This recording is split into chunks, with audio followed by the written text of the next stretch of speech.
I never imagined that hiding a black eye would change my entire life. I was in the office bathroom, trying to cover the bruise with cheap concealer, when the door opened. My boss, Vincent Moretti, the man whose name everyone in town was too afraid to whisper, stopped in the doorway. His dark eyes locked on my face for a little too long. I looked away, like I always did, like I'd been taught to, but he didn't look away. He took 2 steps closer, tilted my head up with a gentleness that didn't match anything I knew about him, and asked just one question. Who did this? I should have lied. I should have said I tripped, that I bumped into a door, anything. But something about the way he held my chin, firm but careful, made me tell the truth.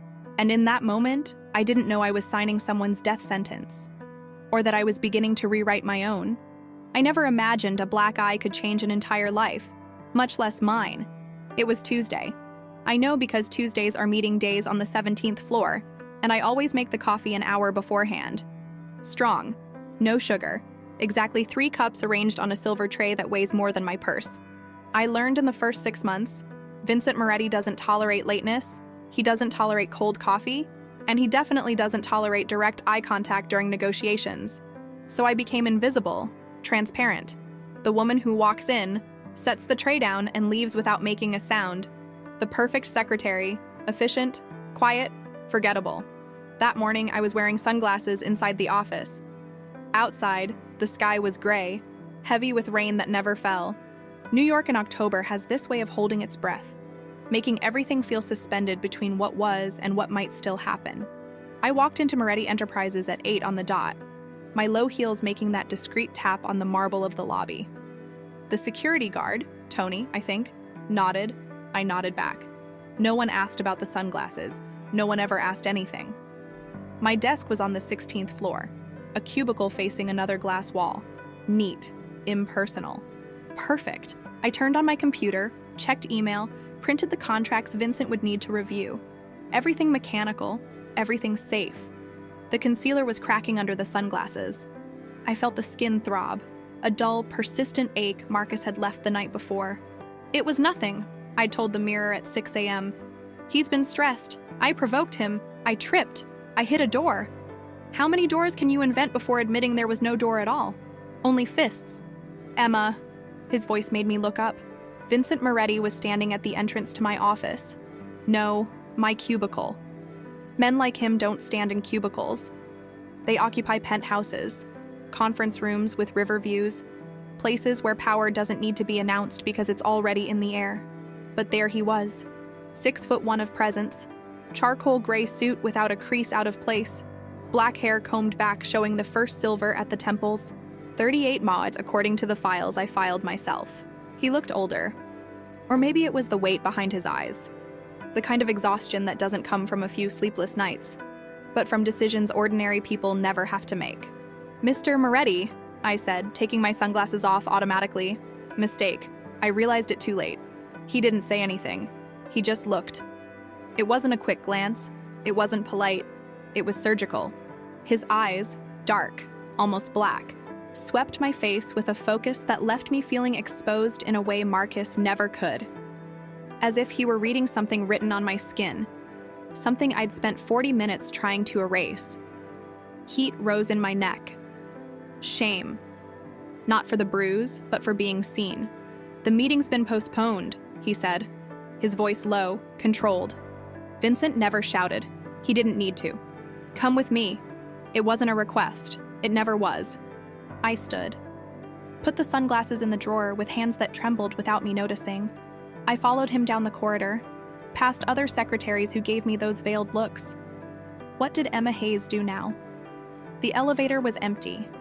Just the 2 of us, the soft hum of the ascent, and a silence too heavy to be comfortable. He didn't speak. I didn't dare. The 17th floor was his territory. Corner office, floor-to-ceiling glass, furniture that cost more than my rent for a year. Everything in shades of gray and black. No personal photos. No sign of humanity besides corporate law books and a whiskey bottle that never seemed to empty. Vincent walked to the window, hands in his pockets. I stayed near the door because it was the safest place. Always had been. Close the door. I closed it. Sit down. I sat. He turned. The window light cast him in silhouette, making him almost unreal. For a moment, I thought how terrifying it must be to sit across from Vincent Moretti in a negotiation. Then I remembered. I was on the other side. I just didn't yet know of what. "How long?" he asked. I blinked. "Sir? How long has he been doing this to you?" The floor dropped out. Not literally. I could still feel the leather of the chair beneath me, still hear the quiet tick of the wall clock, but something inside me collapsed. The whole structure, those carefully stacked lies, came crashing down. "I don't know what you're talking about," I said. "Emma." My name when it came from him sounded different. Almost soft. Almost dangerous. I built an empire by watching what people don't say. Do you think I didn't notice? Notice what? I wanted to ask, but my throat was tight. He took 2 steps toward me, stopped, bent down until we were eye level, and from that distance I could see details I'd never paid attention to. A small scar above his left eyebrow, the way his jaw tightened when he held something back, the long sleeves in July, the way you shrink when I raise my voice in meetings, how your hands shake when you have to hand me documents. He paused. The sunglasses.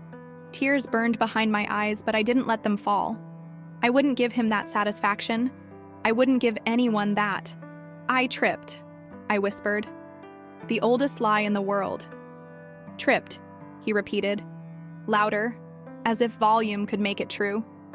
Vincent studied my face for too long. Then, with a gentleness that contrasted absurdly with everything I knew about him, the rumors, the whispers, the hush that fell when he walked into a room, he touched my chin. Just 2 fingers, lifting my face to the light. I should have recoiled. I should have kept the professional distance, the invisible barrier between boss and employee. But I couldn't. There was something in the way he looked at me, not pity, not anger, but absolute attention, that paralyzed me. "Who did it?" His voice wasn't a threat. It was a promise. And God forgive me, I told the truth. Marcus. The name came out broken. My boyfriend, but he's not. He was stressed and I...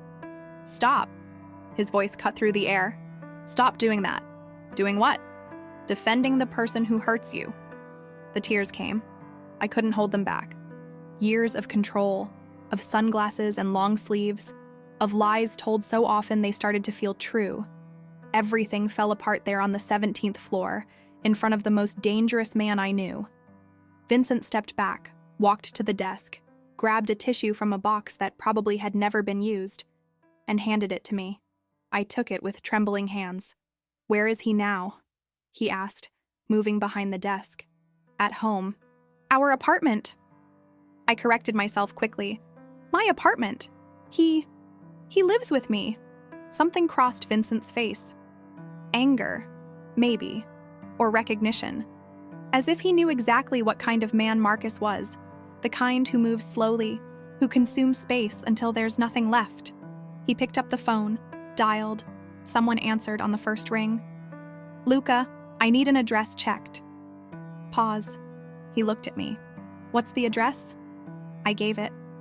My own home, handed over like coordinates to a target. "I want to know who Marcus Hayes is, where he works, who he associates with, every move for the last 6 months." Another pause. "No, now. I have an hour of patience." He hung up. Silence returned, but different now. Charged.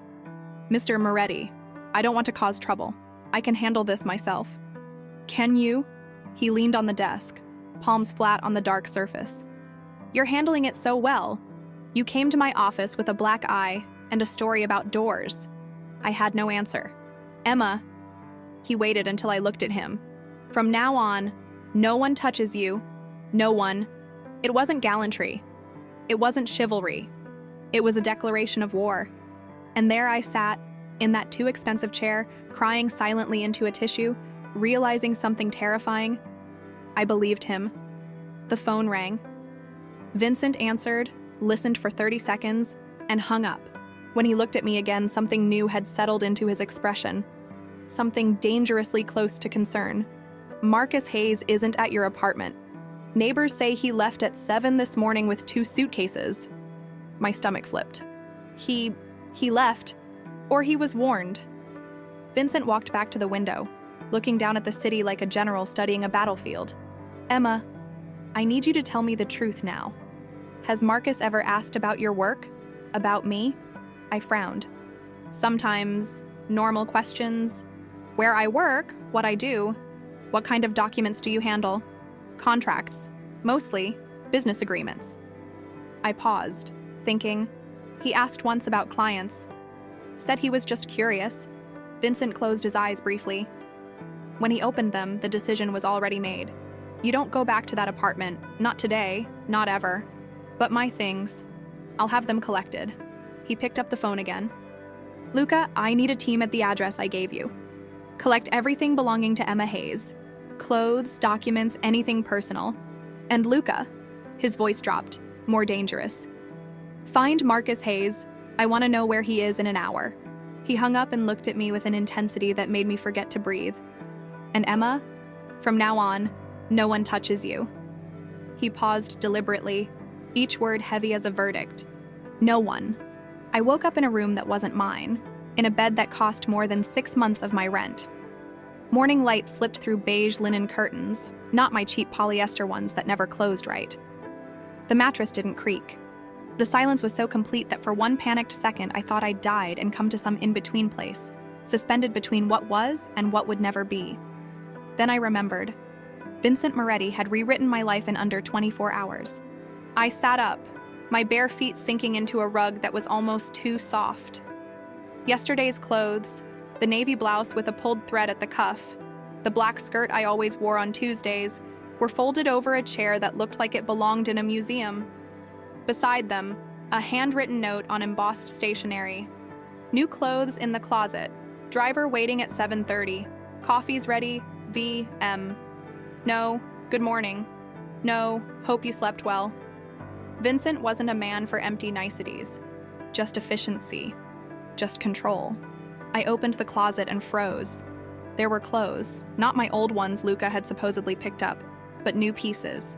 Silk blouses in neutral tones, tailored trousers, 2 understated but obviously expensive dresses, all in my exact size. Someone had measured my life and decided it needed an upgrade. The anger hit first, hot, defensive. Who did he think he was? I wasn't a charity project, wasn't a doll to be dressed and repositioned on his chessboard. But underneath the anger, deep down, where I didn't want to look, was something dangerously close to relief. I chose the simplest blouse, a pair of black pants, and went downstairs through a house I'd only seen at night, through a haze of exhaustion and shock. In daylight, Vincent's mansion revealed itself. Modern architecture with minimalist touches, abstract art on the walls, open spaces designed to leave no corners where someone could hide or be trapped.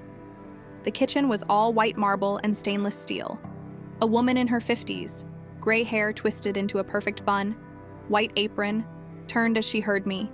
Ms. Hayes, she said, with an accent I couldn't quite place. Italian, maybe. I'm Gianna. I manage the house. Coffee? I nodded because my voice hadn't fully woken up. She poured it into fine porcelain, slid over a plate with warm croissants and strawberry jam. The kind of breakfast for people who never had to choose between groceries and the electric bill. Mr. Moretti left early, Gianna went on, wiping a countertop that was already clean. But he left instructions. Tommaso will drive you to work. He'll be waiting at the gate. Work. As if life could just go on. As if I hadn't spent last night crying in the guest bathroom, trying to process that Marcus had run, that I was living in my boss's house, that every choice I thought I'd made in the last 3 years had been a lie. Gianna, I rasped. My things, my real things, from the apartment. Where are they? She pointed to a door off the pantry. In boxes, in the storage room. 3 boxes. She hesitated. It's all there was. 3 boxes. 27 years of life fit into 3 boxes. I finished my coffee in silence. Gianna didn't ask more questions. Women who work in houses like Vincent Moretti's learn early. Don't ask, don't tell, don't get involved. Tommaso was everything I expected from one of Vincent's drivers. Silent, vigilant, wearing a dark suit just to drive. The car was a black Mercedes with tint so deep daylight looked like a rumor. He didn't say a word on the way to Moretti Enterprises, but I felt his eyes in the rear view, checking, always checking. Not paranoia, just his job. When we arrived, he didn't pull up to the main entrance. He looped to the underground garage, to a private elevator I didn't even know existed. "Miss Hayes," Tommaso said for the first time, his voice low, accentless. "From now on, always this elevator, not the lobby. Understood?" It wasn't a request. "Why?" He met my eyes in the mirror, and for a second I saw something like pity. "Because Mr. Moretti asked." The elevator opened directly onto the 17th floor. Not my 16th floor cubicle. His territory. Vincent's office door was ajar. I stepped in slow, expecting to find him, but the room was empty. There was just a smaller desk set near the window, not facing it, but angled to watch both the door and the city beyond. My desk now. A new laptop, still in its box. A cell phone I'd never seen.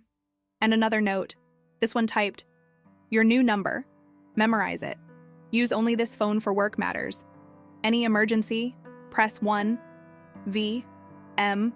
I sat. Ergonomic, expensive, comfortable in a way my old office chair never was, and powered up the laptop. Same systems, same access, but everything different. I was 5 yards from the most dangerous man in New York, wearing clothes he'd bought, living in a house protected like a fortress. Protected or trapped? The door opened.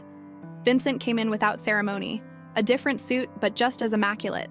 Hair still damp like he'd just stepped out of the shower. He didn't look surprised to see me there. "Settling in?" he asked, dropping a folder on his desk. Didn't have much of a choice. He stopped. Studied me with that attention that made my skin buzz. "There's always a choice, Emma. You're here because you agreed to be here." Agreed?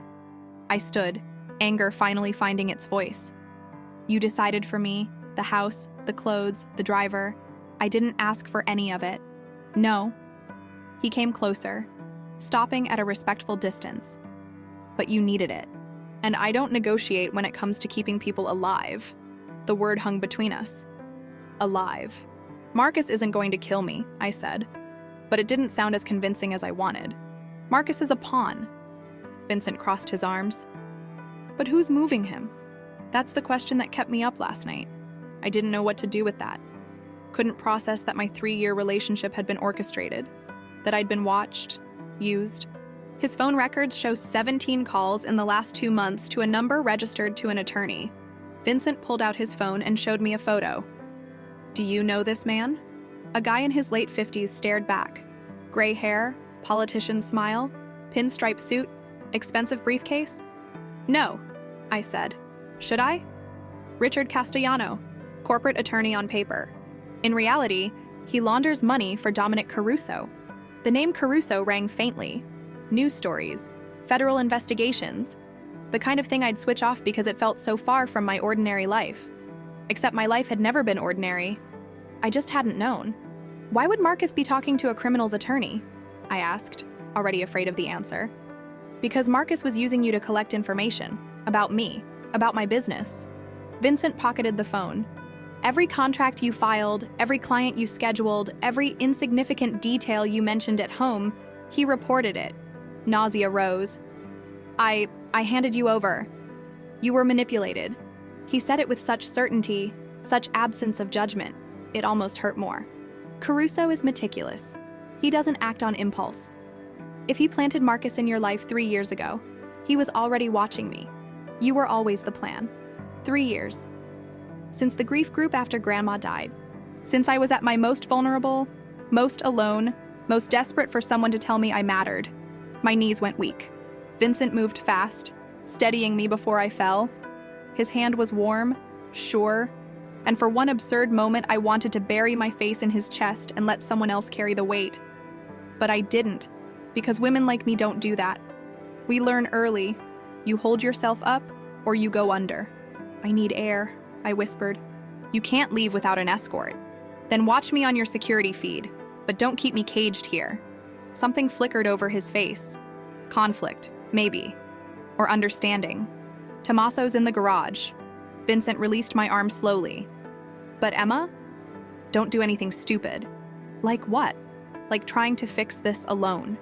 I left before he could see the tears. I took the private elevator, crossed the garage to where Tommaso waited. Always waiting, always ready. I need to go to my old apartment, I said. Orders are... I know what the orders are. I looked at him and let him see the desperation I couldn't hide anymore. Please, just 15 minutes. There's something I have to get. A lie. There was nothing there I wanted. But I needed to see the emptiness, to confirm Marcus really was gone. That 3 years had evaporated like smoke. Tommaso hesitated. Then he pulled out his phone, typed something. A reply came almost instantly. 15 minutes, he said. But I'm going in with you. The apartment smelled like stale air and abandonment. Marcus's things were gone.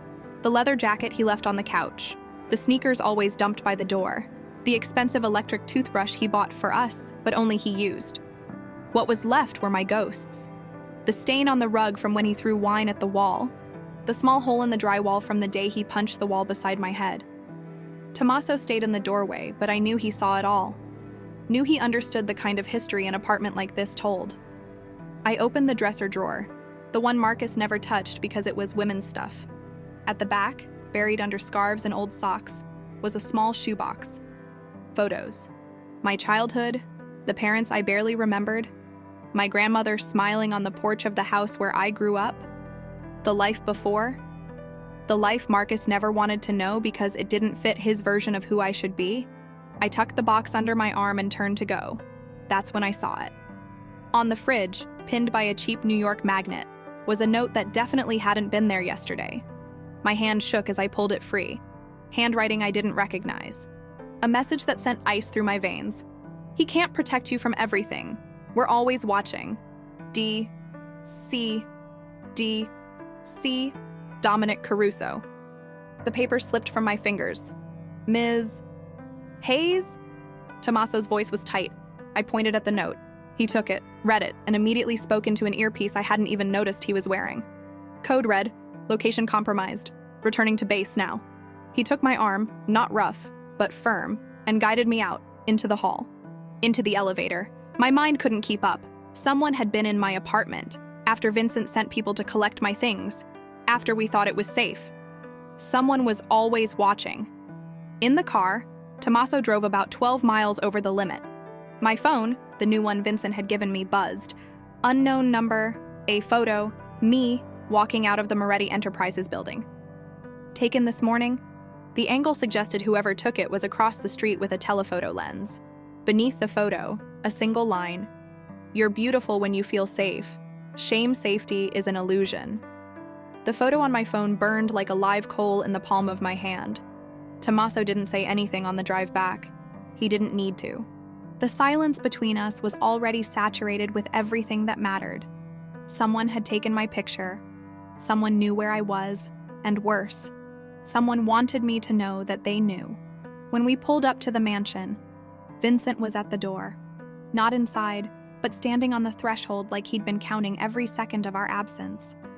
The late afternoon light carved his profile into sharp angles, turning him into something between a man and a statue. He saw my face and understood instantly. "Show me," he ordered, holding out his hand. I gave him the phone. I watched his eyes sweep the screen, watched his jaw tighten in that way I was learning to recognize as restrained fury. He didn't blow up. Men like Vincent Moretti don't blow up. They freeze, they go dangerously calm, and then they act with surgical precision. "Inside," he said, handing the phone back. Inside, the house that had felt like a sanctuary that morning revealed itself for what it had always been. A fortress. Gianna was nowhere in sight. Tommaso slipped down a side hallway. It was just me and Vincent in the minimalist living room, all white walls and oppressive quiet. "Sit." I sat on the gray leather sofa. He stayed standing, hands in his pockets, that stance I recognized from tense meetings, a commander surveying the battlefield. "Luca's tracing the origin of the message," Vincent said, voice too controlled. "But we already know the answer. Caruso wants you to know he can reach you." "Why?" My voice sounded small, lost. "I don't know anything. I'm not important. You're important to me." The words fell between us like stones dropped into a still lake, sending ripples neither of us expected. Vincent seemed to realize the weight of what he'd said. He turned, walked to the window, put physical distance where emotional distance had failed.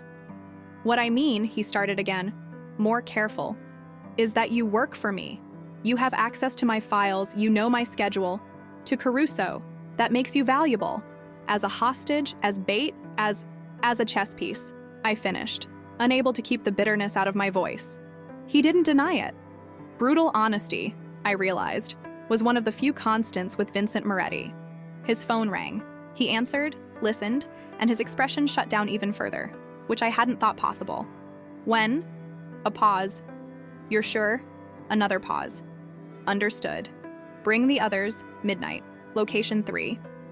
He hung up and stood there, processing something I couldn't see but could feel in the way the air in the room had shifted. "Marcus is dead," he said finally. The world stopped. It didn't collapse. It didn't explode. It just stopped. As if someone had hit pause on reality and forgotten to press play again. "What?" was all I managed. "They found his body 2 hours ago.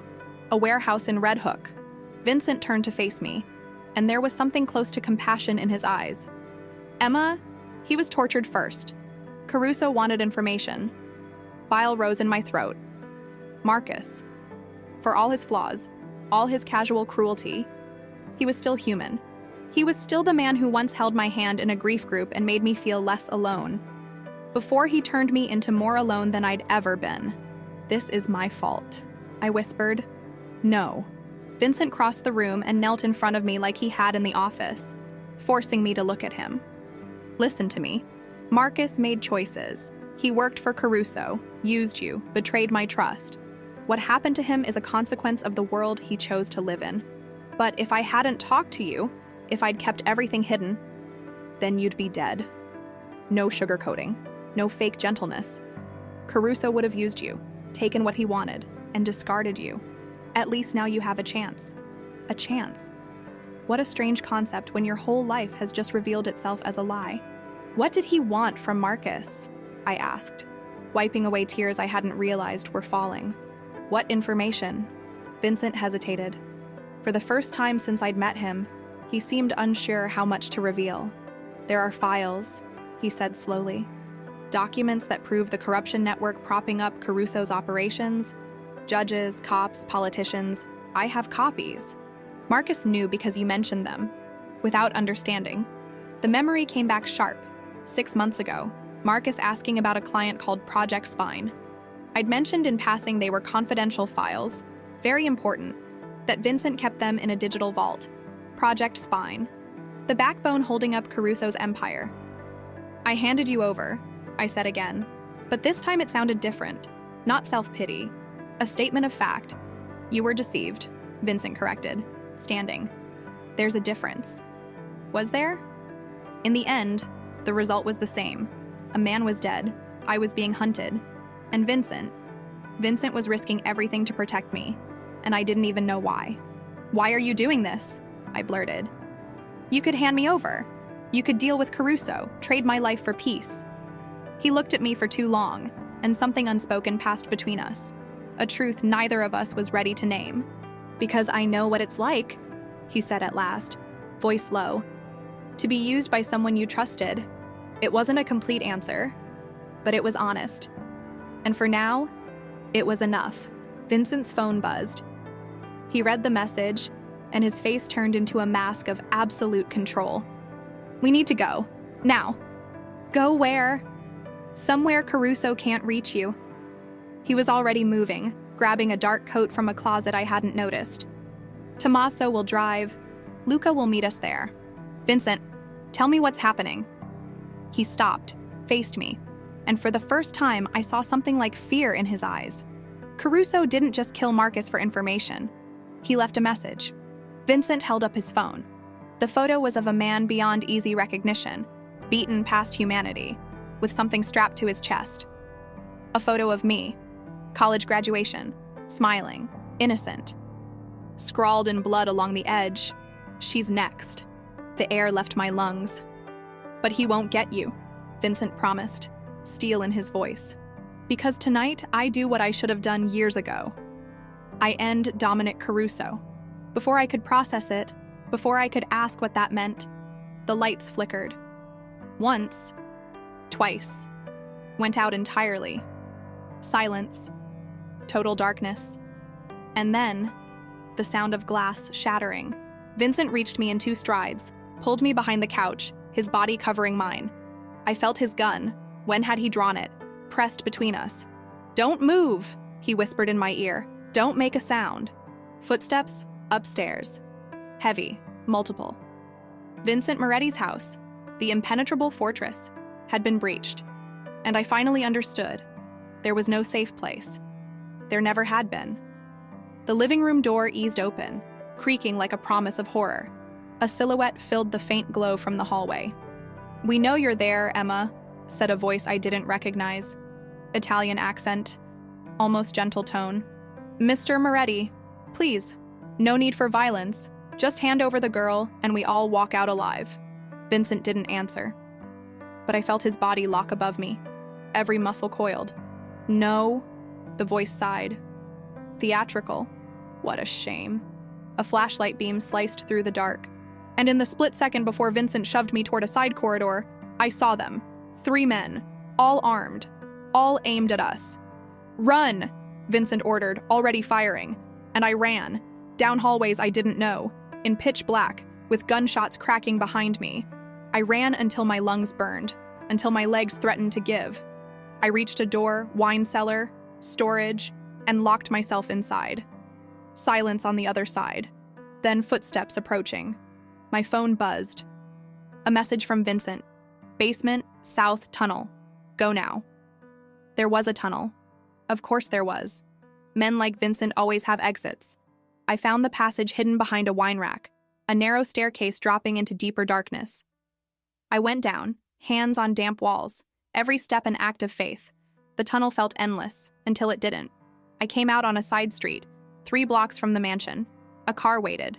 Luca behind the wheel. "Get in," he snapped. I got in. He floored it before my door was even shut. "Vincent?" "Still there, he'll make it out." Will wasn't did. Will was hope, not certainty. "Where are we going?" Luca didn't answer right away.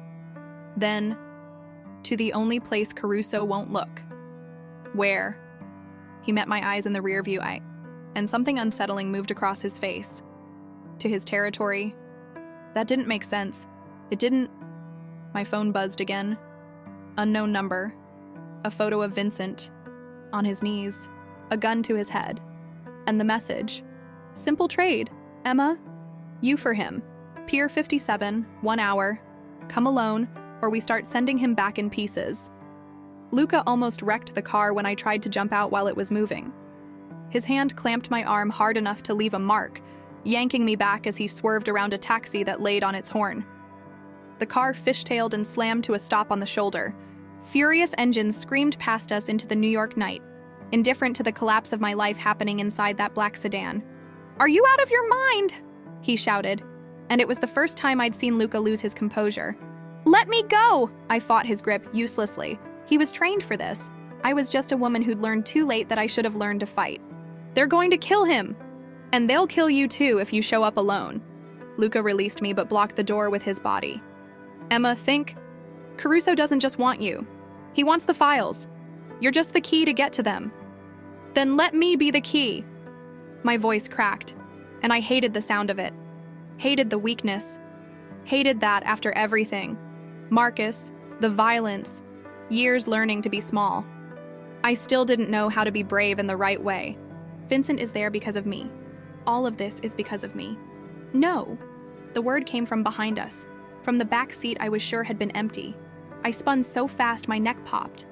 Vincent was there, bloodied, suit torn at the shoulder, a cut above his eyebrow bleeding into his eye, but alive. Impossible and completely alive. "How did you—" "The photo. Basic Photoshop," he said, swiping the blood with his sleeve. His voice was rough, tired, but steady. "Caruso's good, but my people are better. The picture was from a security drill last year. They overlaid the scenario to scare you. Relief and rage collided in my chest so hard I couldn't breathe. You knew it was fake and didn't tell me. I needed to see your reaction. He leaned forward and even beat up, exhausted. He had that authority that made me feel both protected and exposed. If you'd hesitated, if you'd thought strategically, I'd know I couldn't trust you. Trust me. The word came out like poison. You were testing me. I always test. No remorse. It's how I stay alive. I wanted to hit him. I wanted to step out of the car and walk until I disappeared into the New York night where no one knew me, where I could be invisible again. But something stronger kept me there. The terrible understanding that Vincent was right. In his world, trust isn't given, it's proved.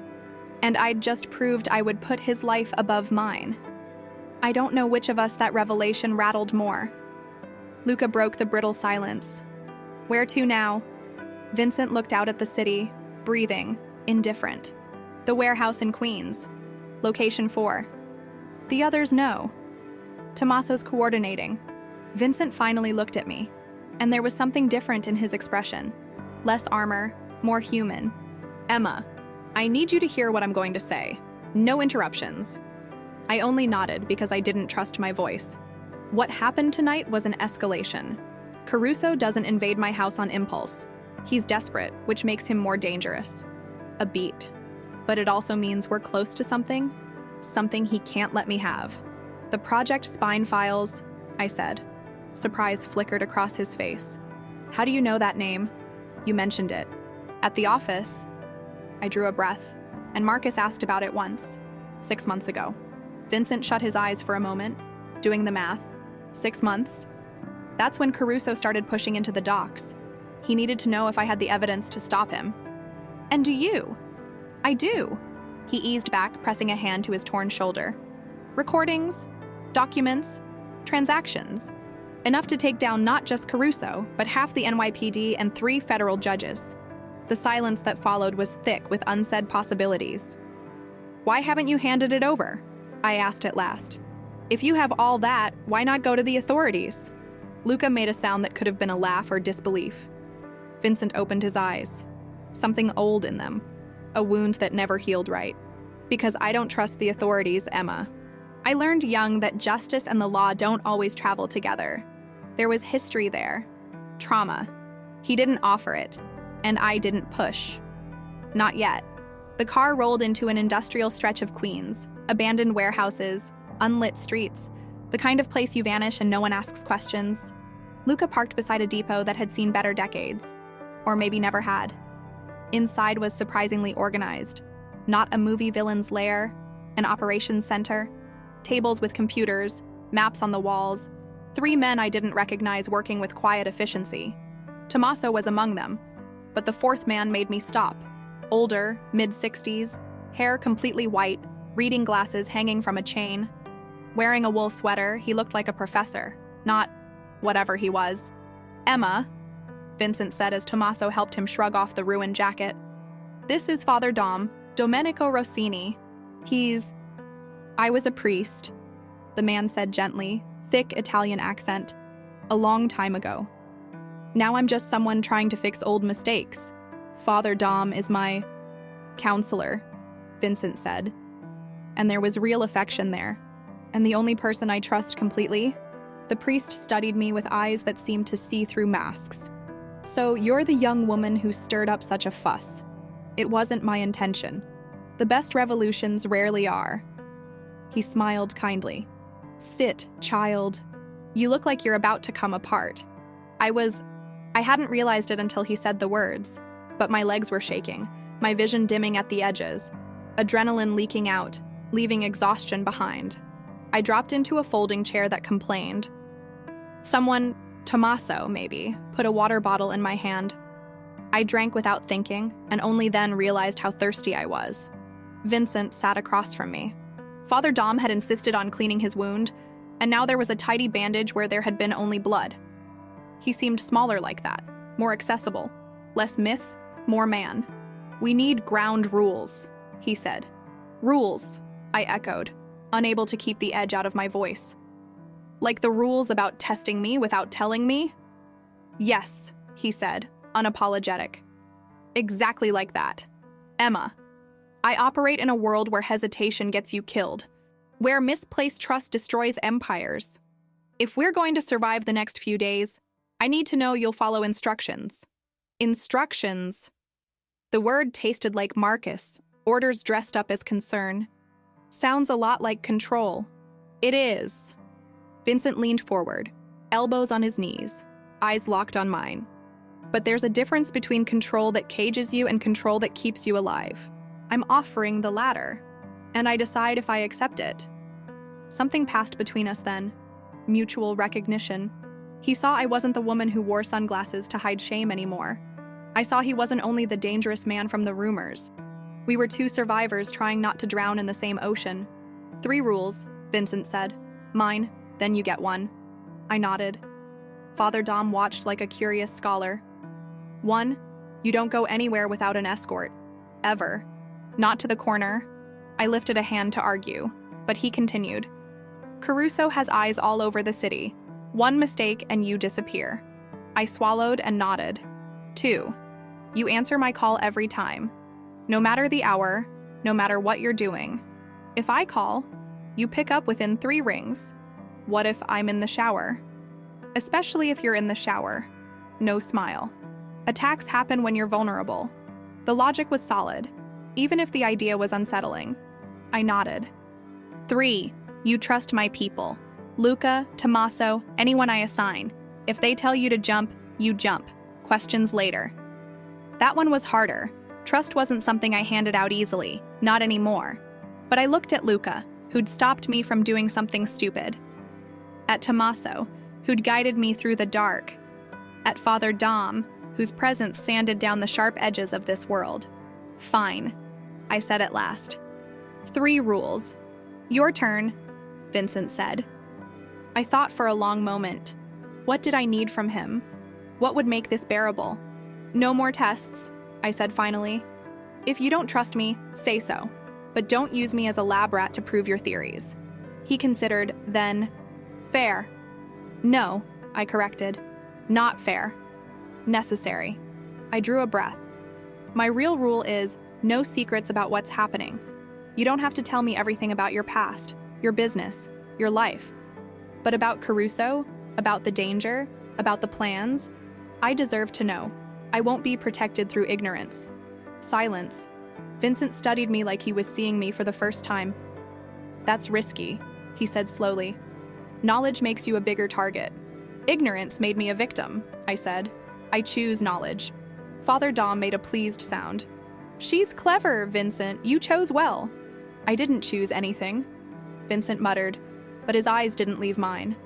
She chose not to give up. Something shifted in the room then, a quiet agreement settling. Not trust yet. Too soon for that. But a beginning. Vincent held out his hand. 3 of mine, 1 of yours. Deal. I took it. His hand was calloused, warm, steady. Deal. We didn't let go immediately. The grip held for a second, 2, 3, long enough for me to notice old scars on his palm, that he had stories written into his skin too. When we finally released, Father Dom was smiling. Bene, he said. Now that the rules are set, I can show you what we found today. He moved to a table covered in documents. Vincent and I followed. Luca joined us. Tommaso stayed by the door, watching. While you two were playing tag across the city, Father Dom said with dry humor, I was doing real work. He slid a photo forward. Recognize this man? The lawyer. Richard Castellano. The same photo Vincent had shown me. He works for Caruso, I said. Worked, Father Dom corrected. They pulled his body from the East River this morning. Ice spread through me. Caruso killed his own lawyer. Caruso's scrubbing witnesses, Vincent said, voice dark. Anyone who can tie him to Project Spine. But there's more, Father Dom continued. He produced another document, this one with an official stamp. Castellano had a life insurance policy, 10 million. The beneficiary is a trust in the name of... He paused. Theatrical. Emma Hayes. The world flipped upside down. What? Was all I could manage.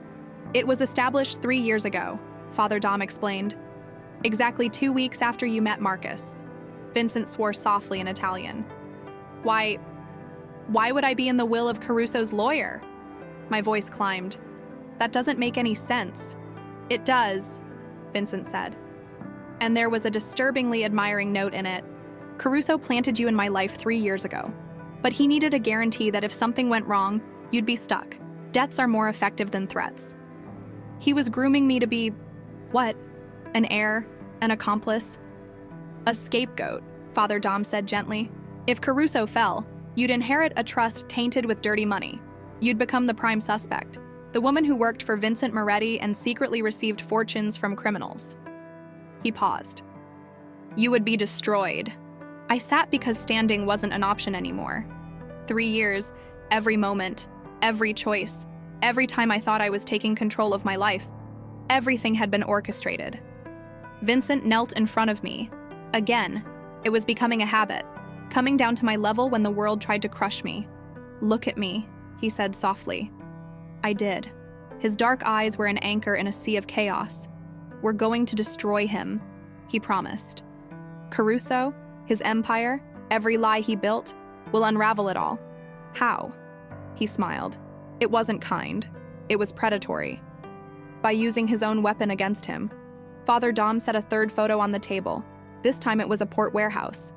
Caruso's moving a special shipment on Friday.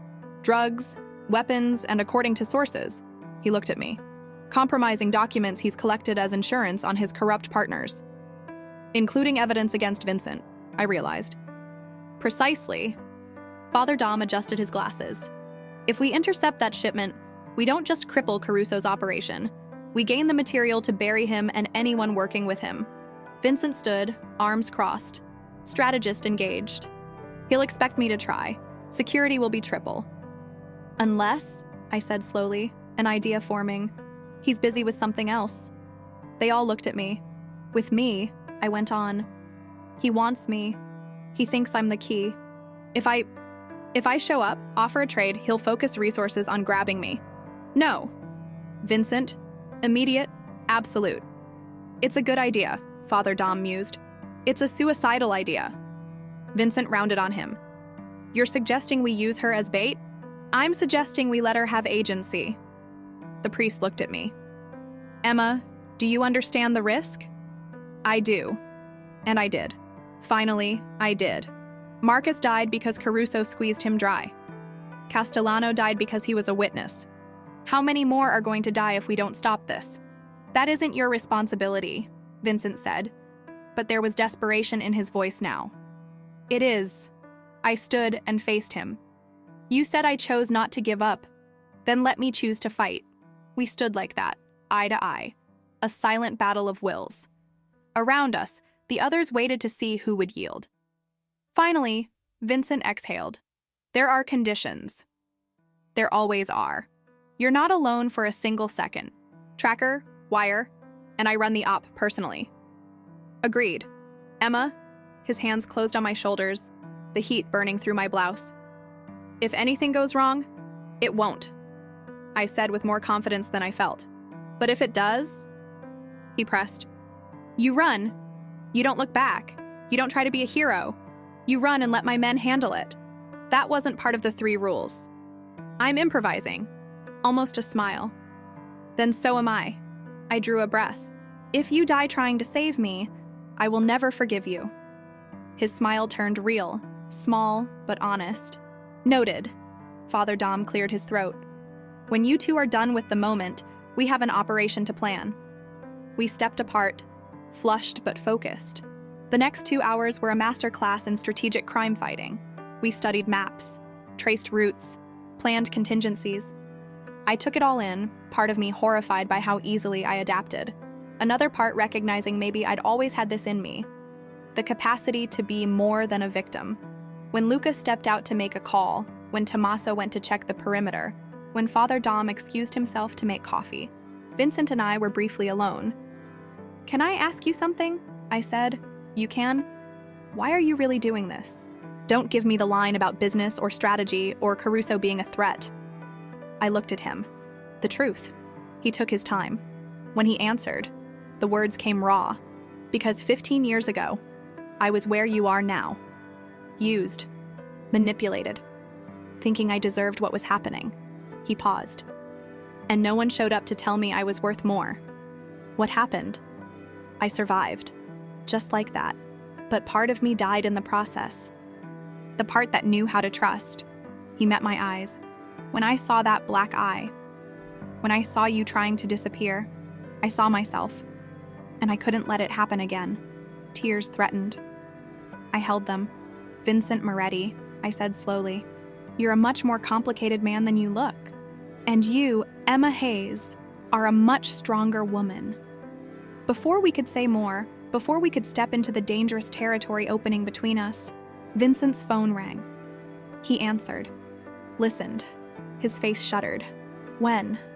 A pause. You're sure? A longer pause. Understood. He ended the call and looked at me with an expression that iced my blood. Caruso sent a message. To you, specifically. He held out the phone. A photo of a necklace. Delicate, bluebird charm. I recognized it instantly. It had been my grandmother's. I'd left it at the apartment because Marcus said it looked cheap. Below the photo, I have something of yours. You have something of mine. Pier 57, tomorrow at noon. Come get your memories, Emma, or I burn them, one by one. Attached, a short video. My shoebox, the one with the family photos. Being opened. Gloved hands flipping through images of my childhood. My grandmother smiling on the porch. My parents. Caruso's voice, never showing his face. Family is everything, isn't it? Shame if everything you have left turned to ash. The screen went black. Then, noon, Emma, alone, or the past you cling to goes up in smoke. There are certain memories you carry like invisible scars. Not on your hands, not on your face, but somewhere deeper, where no one can see them, though you always feel them. The shoebox was one of those scars.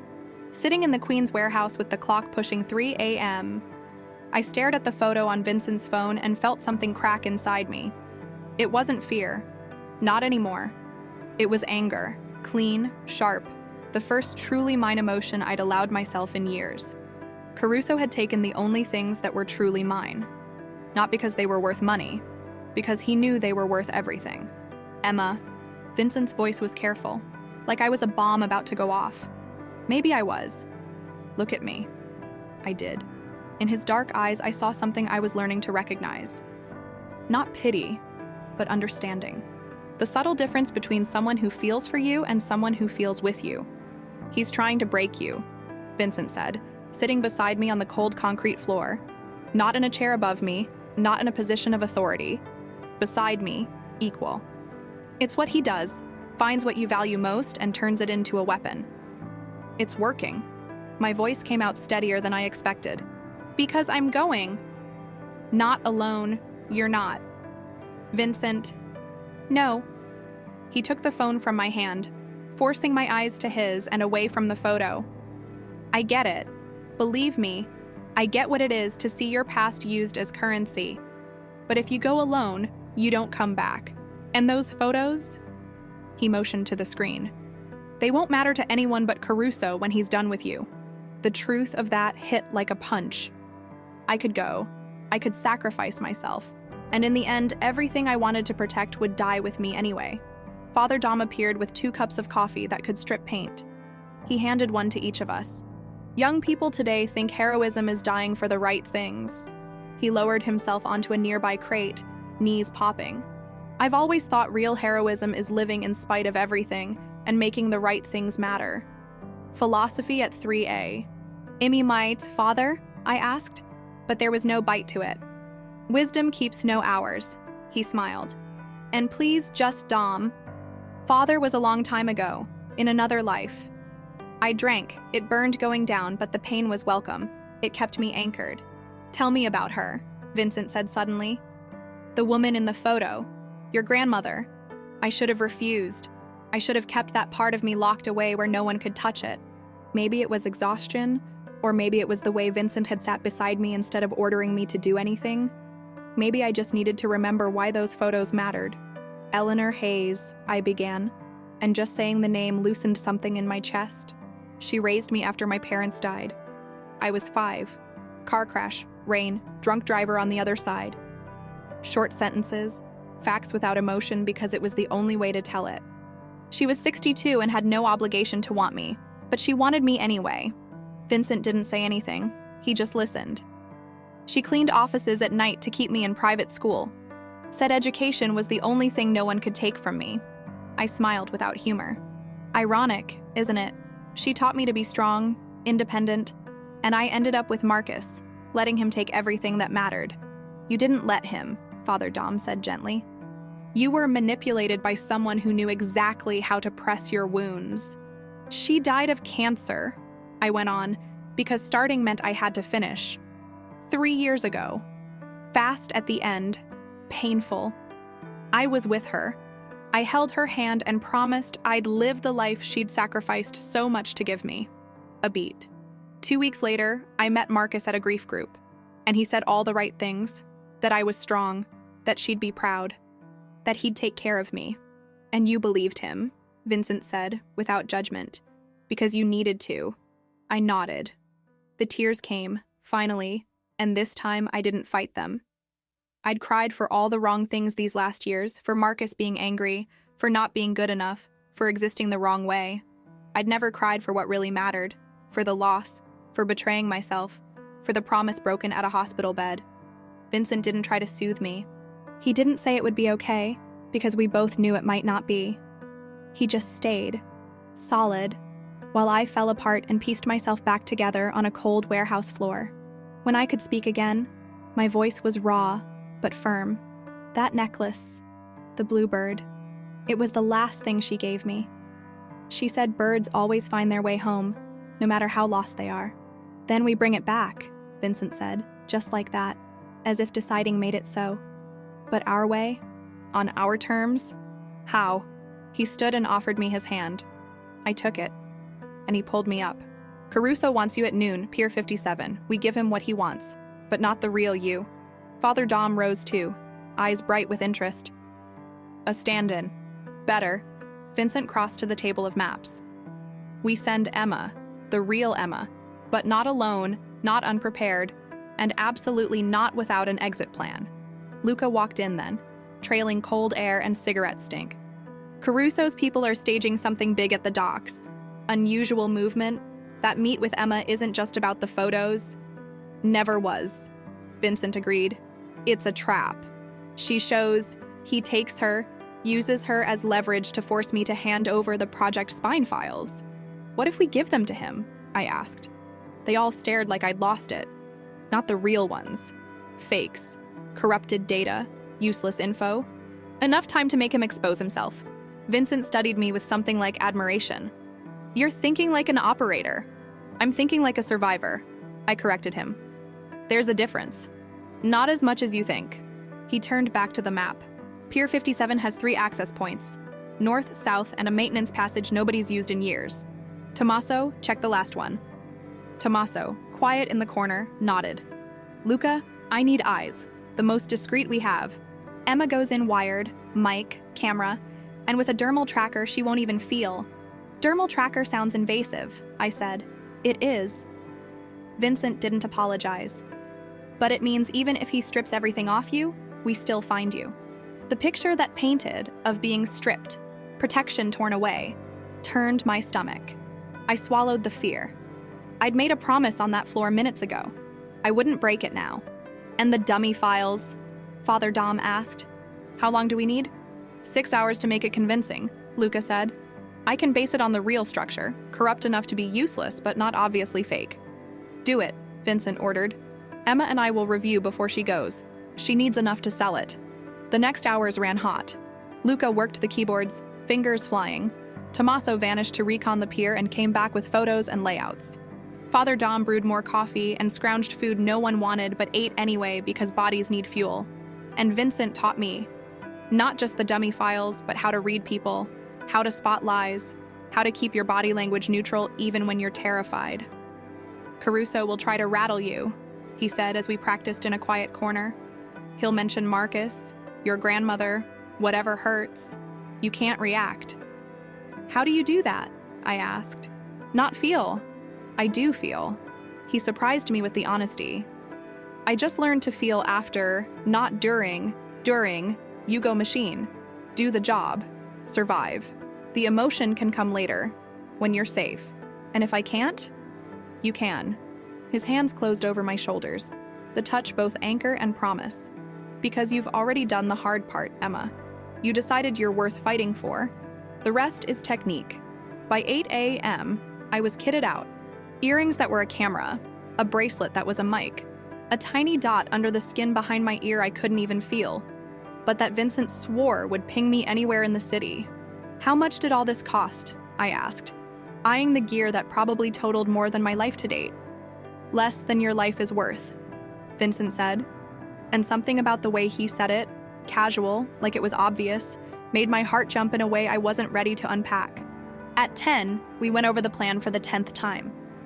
At 11, I was in a car with Tommaso, wearing ordinary clothes, jeans, a simple top, a light jacket, because Caruso would expect no fanfare. Vincent rode 3 cars back with Luca. Father Dom would stay at the warehouse, coordinating comms. If anything goes wrong, Vincent said over the comm in my ear, you use the safe word, Bluebird, and we go in. And if I can't talk, then we go in anyway. A beat. Emma, you don't have to do this. Yes, I do. And I did. Not for revenge, not for bravery. Because for the first time in years, I was making a choice that was entirely mine. Not dictated by fear, not shaped by manipulation. Mine. Pier 57 was exactly what I expected. Industrial, salt and diesel in the air, boats bobbing on dark water. Rusted containers stacked like giant blocks, forming a maze of metal and shadow. Noon. The high sun with October's kind of cold that goes straight to bone. I walked alone down the pier, my steps echoing on old wood. The wind off the East River carried the smell of the city. Sewage, life, decay, and renewal mixed together. I've got you, Vincent's voice in my ear, so low it nearly felt like a thought. 2 men to your right behind the blue container, 3 more behind you. I didn't turn. I kept walking. At the center of the pier, a metal table. On it, my shoebox, and beside it, on a fine chain, my grandmother's necklace. But no Caruso. Emma Hayes? The voice came through a hidden speaker somewhere. Thick Italian accent, almost gentle tone. You are braver than I imagined. Or more foolish. I'm still deciding. Where are you? I asked, keeping my voice as even as I could. Safe. As you would be if you had made better choices. A pause. Did you bring what I asked? I took the flash drive from my pocket. The dummy files Luca had burned the night away building. It's here. Project Spine, complete. Put it on the table. I walked over, measured steps, set the drive beside the box. My fingers brushed the necklace, and it took everything I had not to grab it right then. Now step back, the voice ordered. I stepped back. A man emerged from between the containers. Not Caruso, too young, maybe 30, a suit trying hard to look expensive and failing. He took the flash drive, plugged it into a laptop he'd brought. Those seconds while he checked were the longest of my life. It's clean, he said finally, to someone I couldn't see. Excellent. The speaker's voice sounded pleased. Emma, you may take your memories. They are yours, after all. Something was wrong. Too easy. But I wanted that necklace. I wanted that box. I wanted the piece of my past Caruso had stolen. I walked back and picked up both. The box was heavier than I remembered. Vincent, I whispered, so low I prayed the mic caught it. Here, something's off. Emma, Caruso's voice returned. Open the box. Ice slid through me. Open it now. With shaking hands, I lifted the lid. Not photos. Not anymore. A device. Digital timer ticking down. 20 seconds. You really think I didn't know about your trackers? Your wires? Your dear Vincent waiting to play hero? Caruso laughed. A vile sound. The box holds enough explosive to kill you and anyone within 10 meters. But see, I'm a generous man. I give you a choice. 15 seconds. Run to the water. Jump. Maybe you live. But the necklace, your photos, everything goes. 10 seconds. Or stay. Try to disarm. Die with your memories. At least you'll have died for something. 5 seconds. Choose Emma Hayes, you or your past. Quickly. 4, 3. I looked at the necklace in my hand. The bluebird glinted in the sun. 2. Emma, run! Vincent, shouting in my ear. 1. I made my choice. I hurled the box into the river with everything I had and ran, not for the water, but for the containers, for cover, for anything that might shield me from. The blast threw me forward. Heat. Noise. The world a tangle of pain and confusion. When my vision steadied, there were screams. Gunfire. Vincent's men had moved in, and in my fist, clutched so tight my knuckles were white, my grandmother's necklace. Intact. I'd chosen right, but when I tried to get up, a hard arm hauled me back. Not Tommaso, not Luca. Interesting choice, a familiar voice said. Marcus. Impossible, but real, thinner, battered, but alive. Caruso thought you might be useful a bit longer. I disagreed. He rarely listens. You're dead, I whispered. Just rehearsing. He smiled, the one I knew, the one that came right before the pain. Now you come with me, or Vincent dies. Simple as that. A gun dug into my back. And in the gap between the containers behind him, I saw what he wanted me to see. Vincent, boxed in, 3 guns aimed at his head. Choose again, Emma. Marcus breathed against my ear. You or him. There's an exact moment when you realize you're not the person you used to be. It isn't a soft revelation, not a gradual awakening. It's as sharp as shattering glass, as final as a slamming door, as irrevocable as a word you can't take back. For me, that moment was when I looked at Marcus, the man who for 3 years had drawn the borders of my existence, taught me to be small, silent, invisible, and felt not fear, but a clean, crystalline rage. No, I said, and my voice came out steady. No shake, no hesitation he could feed on. The gun pressed harder into my back. Not an acceptable answer, Emma. It's the only one you're getting.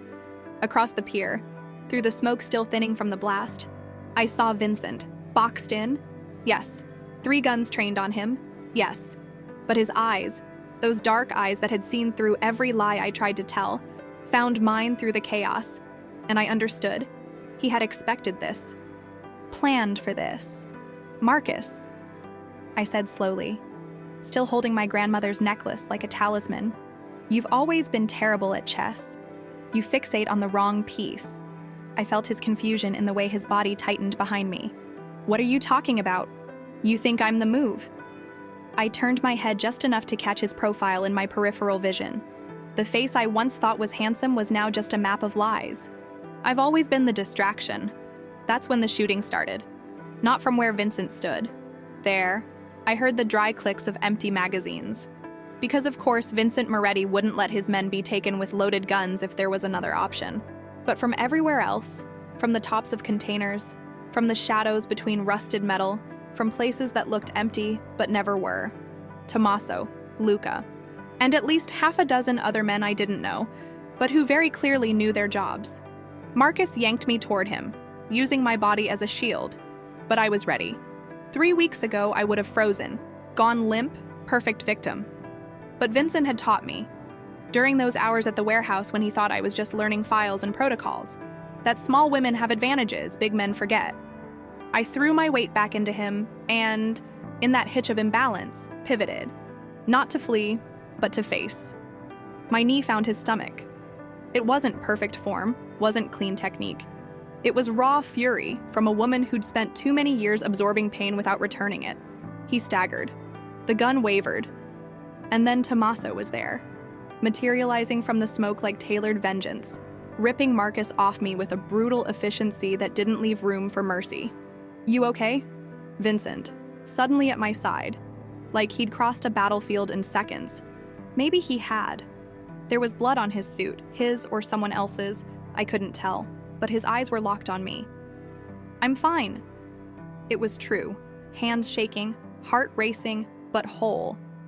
Marcus, he's not your problem anymore. Vincent stepped into my line of sight, forcing me to look only at him. He never will be again. I wanted to believe that. But 3 years of conditioning don't vanish with declarations, no matter how sincere. Luca appeared, holding a laptop. The files they grabbed already seeded their system. Caruso's whole database is frying as we speak. And Caruso? Vincent asked, still not taking his hands off my shoulders. Like if he let go, I might disappear. Gone, Luca said, grimacing. But he left a parting gift. He turned the laptop. The screen showed a live feed, apparently from a security camera somewhere I didn't recognize at first. Then I did, Vincent's office, at Moretti Enterprises. And sitting in his chair, calm as Sunday Mass, was a woman I'd never seen. Early 50s, elegant even through the grainy feed, dark hair pinned in a perfect chignon. She looked straight into the camera like she could see through it to us. Vincent, she said, her voice silk over steel. You've always been terrible at protecting what matters. Vincent went pale. Completely. Visibly pale in a way I'd never seen. No, he whispered. Who is she? I asked. He didn't answer. Couldn't. Father Dom, who'd just arrived with reinforcements, answered for him, voice heavy with years. Isabella Moretti. A beat. His mother. The world rearranged around that fact. Vincent never mentioned family. I'd assumed, like you do with dangerous men, that he came from violence, built an empire on the ashes of burned relationships. But a mother. Mothers are a different kind of complication. Hello, my son, Isabella went on, and there was genuine warmth in her voice, which somehow made it worse. How long has it been? 5 years? 6? You've always been so good at cutting people out when they disappoint you. What is she doing in my office? Vincent found his voice, heavy with an emotion I couldn't name. Anger, fear, hurt, working. Isabella smiled. You knew I remarried, didn't you? Of course you didn't. You stopped returning my calls after you decided I made the wrong choice. Chose the wrong man. No. Vincent took the laptop from Luca. No, you didn't. Domenico Caruso. She said the name like it was normal, as if she hadn't just detonated a bomb. Has been my husband for 4 years. And while he has his faults, at least he returns my calls. The silence that followed was the kind that precedes earthquakes. This was planned, Vincent said, each word dragged out of him. From the start, Marcus, Emma, all of it. Oh, Marcus was Domenico's idea. Brutal, but effective. Isabella leaned back in his chair. But Emma was a gift. Sweet, vulnerable secretary with access to what mattered. Heaven sent. Nausea climbed my throat. You knew about me, about Marcus hurting me. Dear, I suggested it. Isabella looked into the camera with something like pity, which was worse than hate. Men like Marcus are easy to find, easy to steer, and women like you, pardon the bluntness, are perfect to manipulate. So desperate to be loved that you'll take crumbs and call it a feast. Vincent moved like he might put a bullet through the laptop. Luca stopped him. She wants you rattled, Luca said under his breath. Don't give it to her. But here's the pretty part, Vincent, Isabella continued, oblivious or indifferent to her son's rising fury.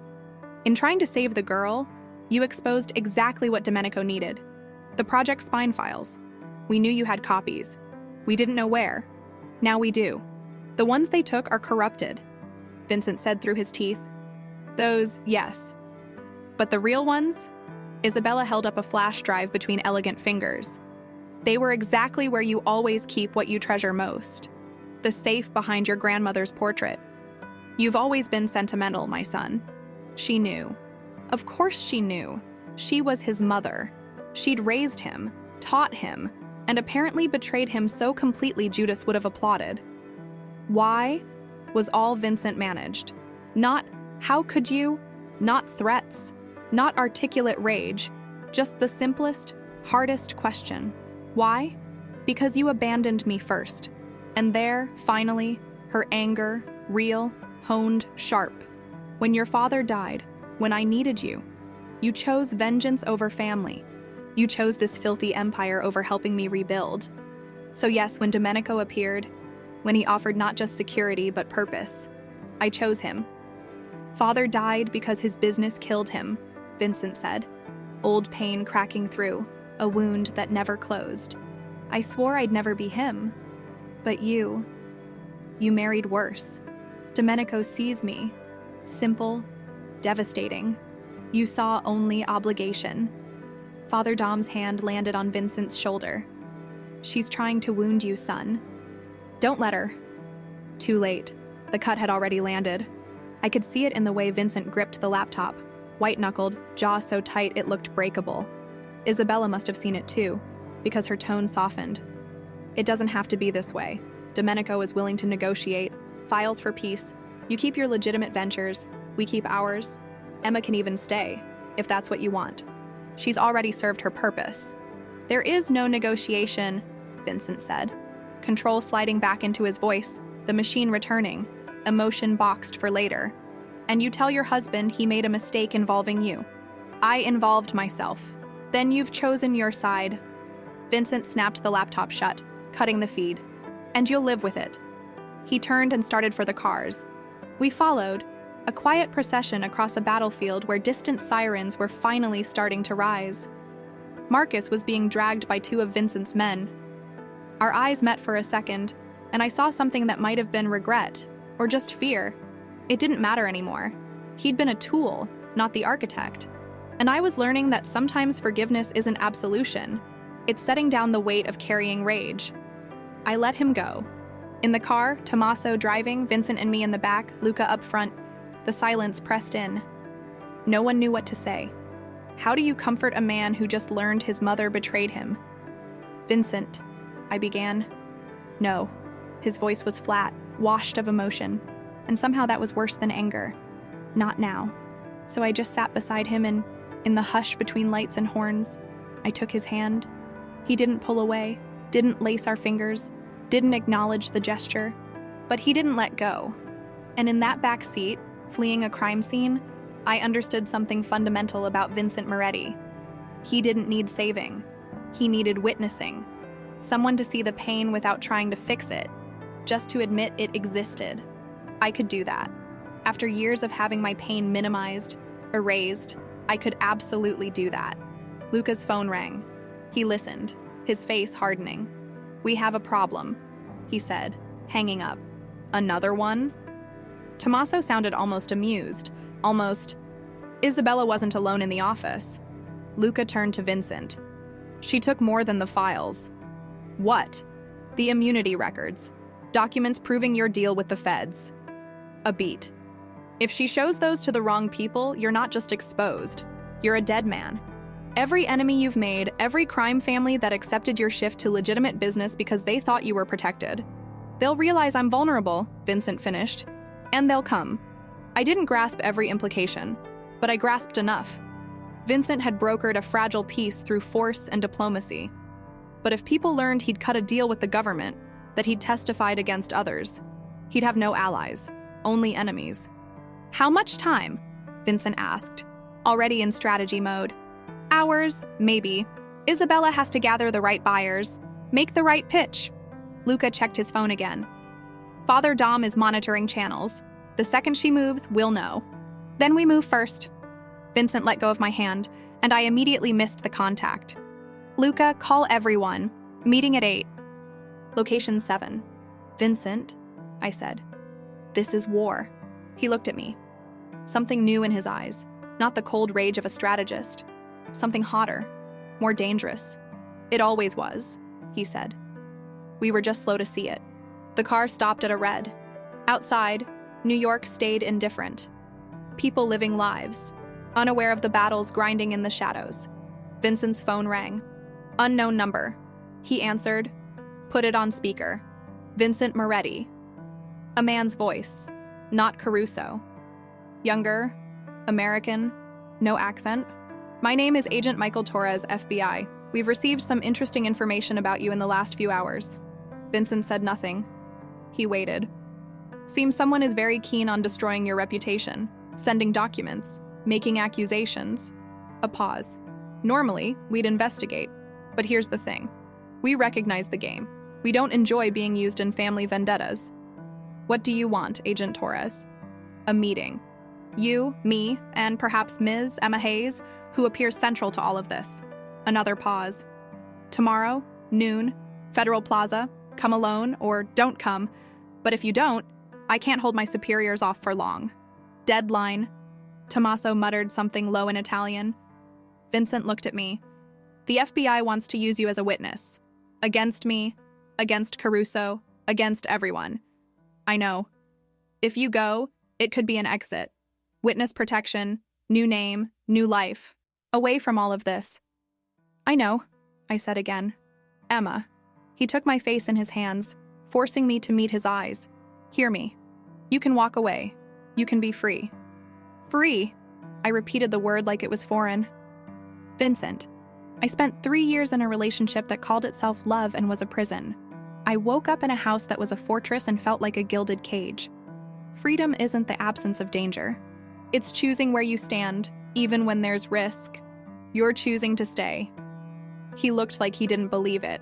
After all of this, my mother using you, Marcus hurting you, me putting you in constant danger. I'm choosing to stay, I said. Not for you, for me. Because for the first time, I'm fighting for something I chose, not something chosen for me. Something gave in his expression. Not collapse. Surrender. He pulled me in, forehead to mine, and for a moment there in the car, with Tommaso studiously watching the road and Luca politely looking away, we were just two people trying to survive a world that had tried to destroy us. I don't know how to protect you from this, Vincent whispered. My mother, Caruso, the FBI, it's too many enemies. Then don't protect me. I pulled back enough to see his eyes. Teach me how to fight. He smiled. Small, sad, but real. I already am. You just haven't noticed. Luca's phone rang again. Father Dom. Vincent. We've got a situation. The priest's voice was tight. Isabella is live streaming. Social, maximum reach. She isn't waiting for private meetings. She's going public. Patch me in, Vincent said. Seconds later, we were all watching on Luca's phone. Isabella Moretti in what looked like a luxury hotel suite, staring into the camera with the face of a wounded mother. My name is Isabella Moretti, and I have to tell the truth about my son, she began. Vincent Moretti isn't just a criminal. He's a traitor. To family, to the code, to everything that matters. She held documents up to the camera. These are the deals he made with the FBI, names he gave, lives he destroyed to save his own. Her voice broke in a way that felt genuine, but now I suspected it was performance. I wanted to believe I raised a better man, but I raised a monster who would put his own mother in danger to protect his empire. She's flipping the narrative, Luca said, horrified. And it's working, Tommaso added, checking his phone. 50,000 views already. Vincent watched, expressionless, but I saw his hand curl white. I need to make a statement, he said at last. Tell my side. Or, I said slowly, an idea taking shape. We let her dig her own grave. They all looked at me. She's lying about parts, right? Twisting the truth. I looked at Vincent. What if we prove the lies as publicly as her accusations? How? I smiled. It wasn't kind. I worked for you 2 years. I filed everything. I know where the copies are. Every transaction, every deal, every document. And I know. I glanced at Luca. You've got very good hackers. Luca grinned back. The best. Then we published the truth. All of it. The project spine files, the evidence against Caruso, but also the full story on Vincent. I looked at him. With your permission, obviously. Emma, Vincent said slowly, if we do that, there's no going back. Everything comes out, including things that will incriminate me. Or humanize you, I squeezed his hand. Let people decide who you really are based on facts, not on a vengeful woman's narrative. Father Dom chuckled over the line. She has a point, Vincent. Transparency is the last thing Caruso and Isabella expect. Vincent held my gaze a long moment. I watched the decision settle. Do it, he told Luca. All of it. No filters. As Luca started making calls, spinning up the team, Vincent framed my face with his hands again. You realize this puts you even more in the center of it. Good, I said. I'm tired of living at the edges. He kissed my forehead. Soft, quick, but more meaningful than anything had been. You're going to ruin me or save me, he murmured. I haven't decided which. Why not both? I offered. Father Dom's line chimed urgent. Vincent, bigger problem now. Isabella isn't in a hotel. She's on the news. CNN, Liv. We all froze.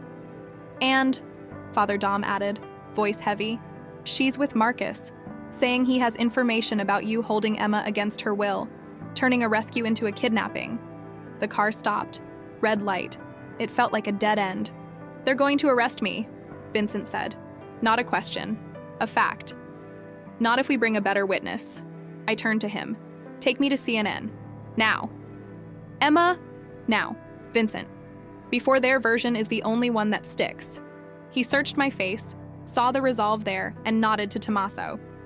Change course. Hudson Studios. As we sped through Manhattan, I checked myself in the mirror. Soot from the blast, hair wild, clothes wrinkled. I looked exactly like what I was. A survivor. Perfect. Vincent's phone rang. Another unknown number. He answered. Yes? Mr. Moretti, a familiar voice that iced my blood. Caruso. Your mother is remarkable, isn't she?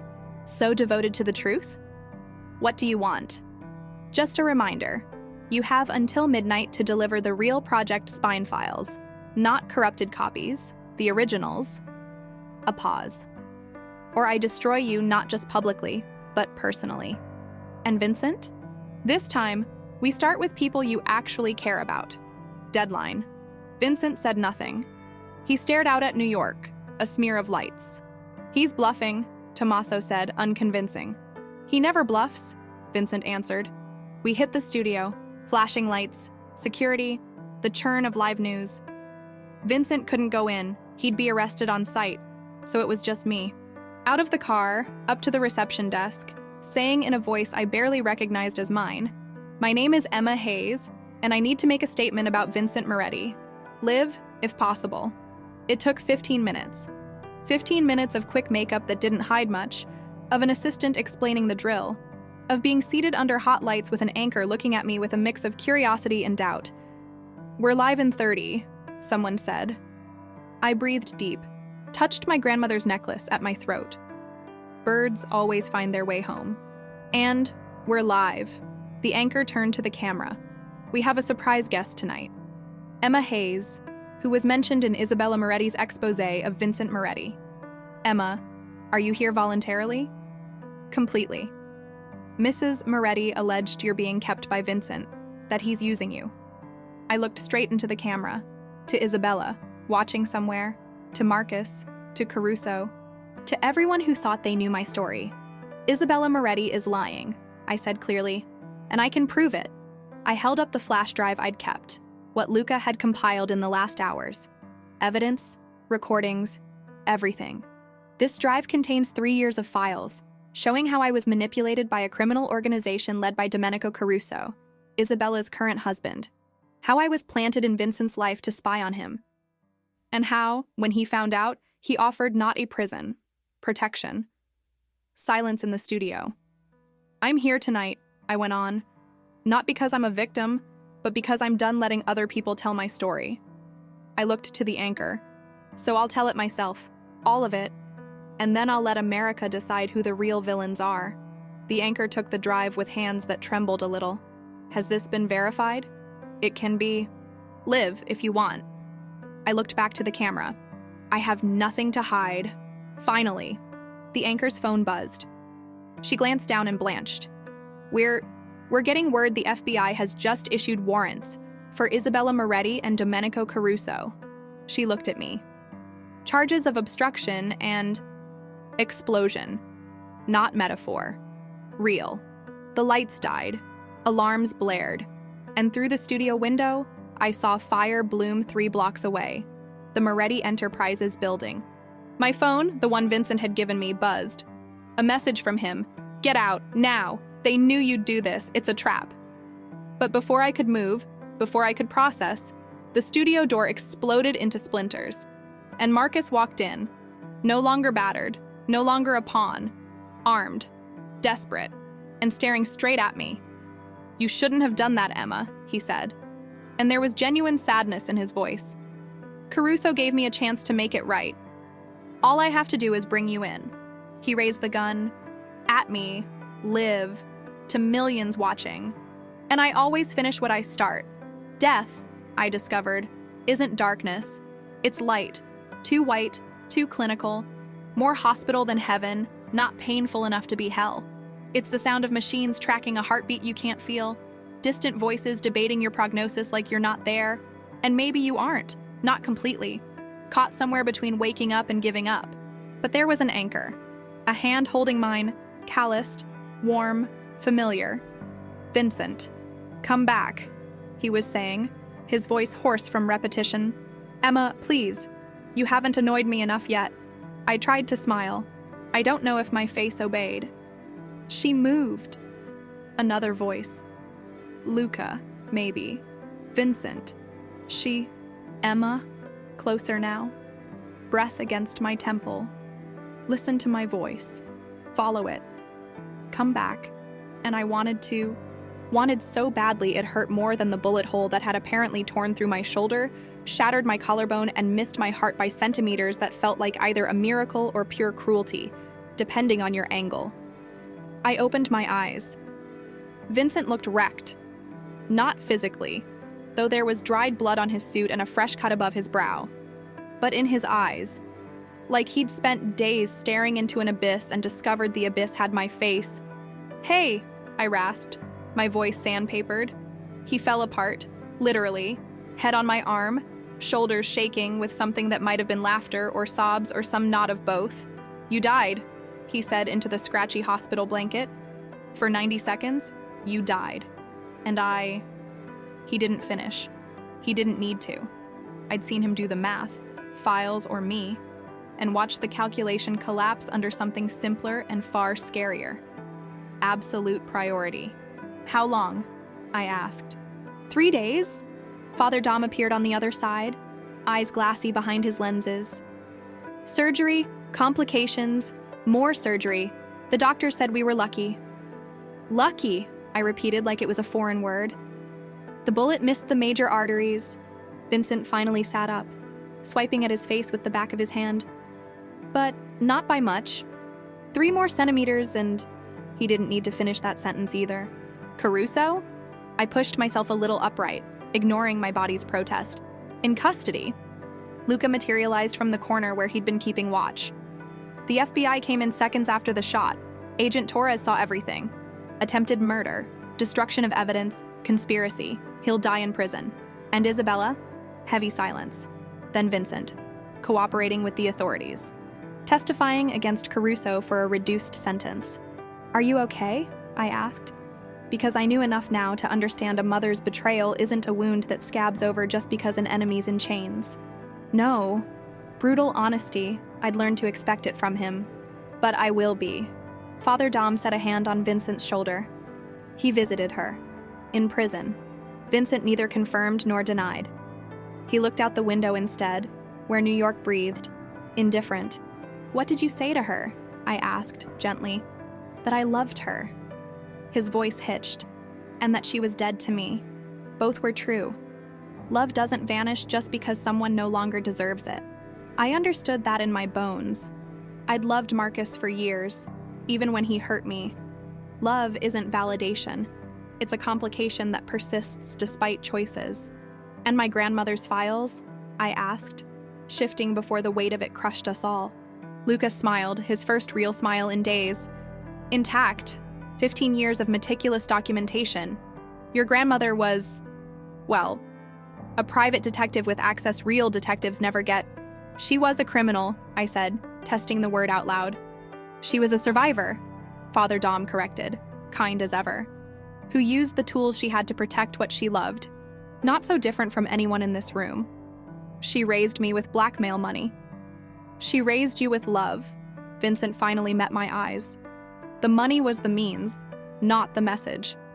The message was that you mattered enough for her to risk everything." Tears burned, finally. Not from physical pain, something deeper. Grandma had carried secrets too heavy for one person, made impossible choices, all so I could have better ones. And I'd honored that. Not by burning evidence, not by protecting her legacy in the shadows, but by dragging the truth into the light, even when the truth was complicated. "The media's having a field day," Luca said, checking his phone. "Heroic secretary exposes crime empire." Janitor's granddaughter topples New York Mafia. You're a celebrity. Great, I muttered. Always wanted to be famous for almost dying. Vincent took my hand again, and this time I threaded our fingers together. Emma, about what happened. My choice to... You chose right, I cut in. Files can be replaced. I can't. But I hesitated. For a second, I did the math. Human. I squeezed his hand. You're a strategist, Vincent. Your brain calculates, but your heart decided. That's what matters. My heart almost got you killed? No. Caruso almost got me killed. You saved me. I held his gaze. Stop taking credit for the bad and ignoring the good. Father Dom made a pleased sound. She sees you, Vincent. Rare. The door opened. A nurse came in, followed by Agent Torres. Ms. Hayes, he said, respectful but all business. May I have a few minutes? Vincent didn't release my hand. She just woke up. I understand, but it's urgent. Torres met my eyes. Marcus Hayes woke up today. He's asking to speak with you. The name still had gravity. Not love, not anymore, but history. 3 years of it don't evaporate just because I've outgrown them. Where is he? 3 floors down, guard on the door, cuffs on the bed. But he's insisting. Says there's something you need to know. I looked at Vincent. He searched my face for hesitation, fear, any reason to say no. Do you want to go? He asked. I don't want to. Honesty. But I need to. Not for him, for me. Closure, maybe. Then I'm coming with you. Vincent, non-negotiable, no edge, just absolute. If you go, I go. Wheelchair if I have to. You're not facing him alone again. I didn't argue, because he was right, and because part of strength is accepting you don't have to prove it by being solitary. 20 minutes later, I was in a wheelchair, doctor's orders, not choice, with Vincent pushing and Torres walking beside us, heading down to where Marcus waited.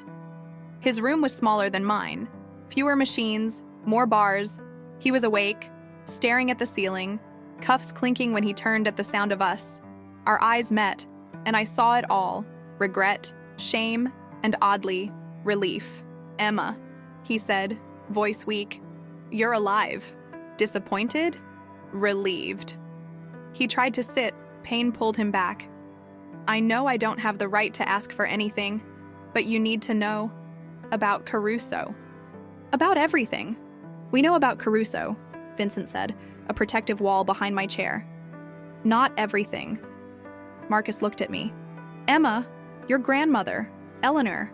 She didn't just document Caruso's crimes. She blocked him. How?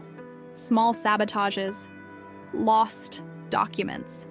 Anonymous leaks to competitors. For years, she actively worked against him, using her access to blunt the damage. Marcus coughed. He found out 6 months ago. That's when he sent me to you. Not just to spy on Vincent, to collect on a debt Eleanor left. Everything rearranged itself. Grandma wasn't just an extortionist. She was a quiet vigilante, using invisible power to do good she'd never be credited for. How do you know this? Caruso told me. When he recruited me, said it was poetic, using Eleanor's granddaughter to topple the empire she tried to contain. Marcus stared past me. I was a tool in his revenge. And I turned you into a weapon against yourself. Yes. I said simply. You did. I'm not asking for forgiveness. Good. You're not getting it. I drew a breath. But thank you for telling me about her.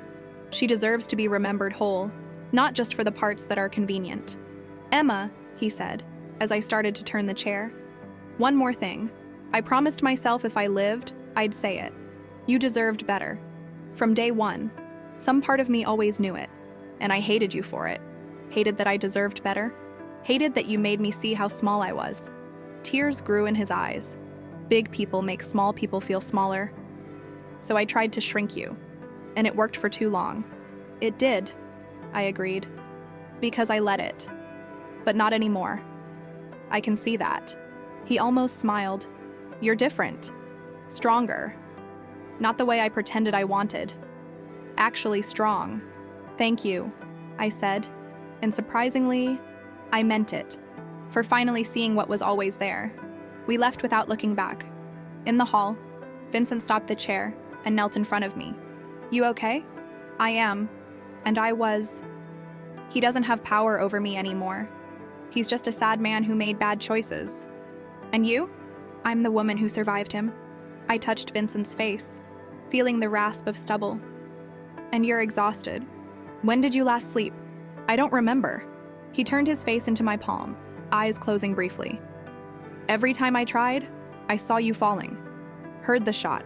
Felt your pulse stop beneath my fingers. I'm here now. By centimeters. But here. I made him look at me. Vincent, you can't protect me from everything.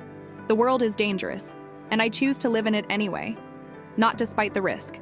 Because risk means I'm actually living. Something cracked in his expression. I don't know how to do this. How to let you be free when every instinct says lock you someplace safe. You learn. I smiled. The way I learned to stop making myself small. One day at a time. He kissed my forehead. Long, gentle, full of unspoken promises. One day at a time, he echoed. The next days blurred into statements to the police, medical checks, and slowly, so slowly, beginning to process all that had happened. Caruso was formally charged, 23 counts, from homicide to corruption. Isabella testified, tears timed perfectly for a jury, but she was still looking at years. Marcus testified too, chasing redemption that wouldn't erase his crimes but might frame them. Grandma's files, all 15 years, were cataloged by the FBI. They led to 17 more arrests, toppled 3 corrupt judges, and forced 2 police officials to resign.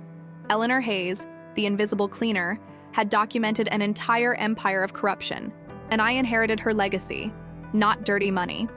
The truth she'd risked everything to preserve. A week after I woke up, they discharged me. Vincent insisted I stay at the mansion while I recovered. I didn't argue because honestly, the idea of returning to an empty apartment, or worse, finding a new one alone, was too exhausting. Gianna met me with a surprisingly maternal hug and soup that smelled like the childhood I never had. You scared all of us, she said, ladling a generous bowl. Especially him. Vincent was in the office, finalizing the transition. With Caruso gone, territory was open. But instead of expanding an empire, he was doing what he'd promised himself years ago, getting out completely. Moretti Enterprises is going legitimate, he told me that night in the library, the fire crackling even though it was only October. Real estate, investments, consulting, boring but clean. And your men. Luca's moving into corporate security, Tommaso's opening a luxury driver service. Father Dom, well, apparently he's going back to being a priest.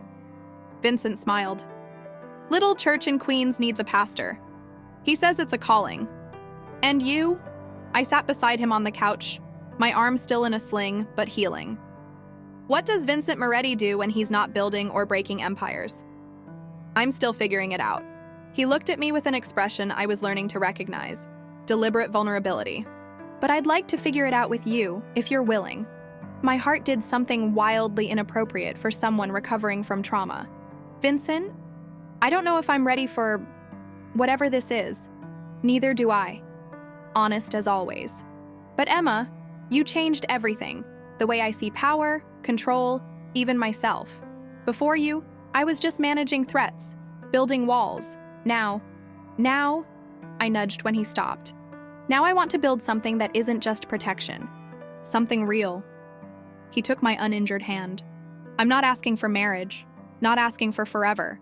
I'm asking for a chance to meet who we are when we're not running or fighting. And if we find out we only work in chaos, then we'll find new chaos. He smiled. But chosen chaos, not imposed.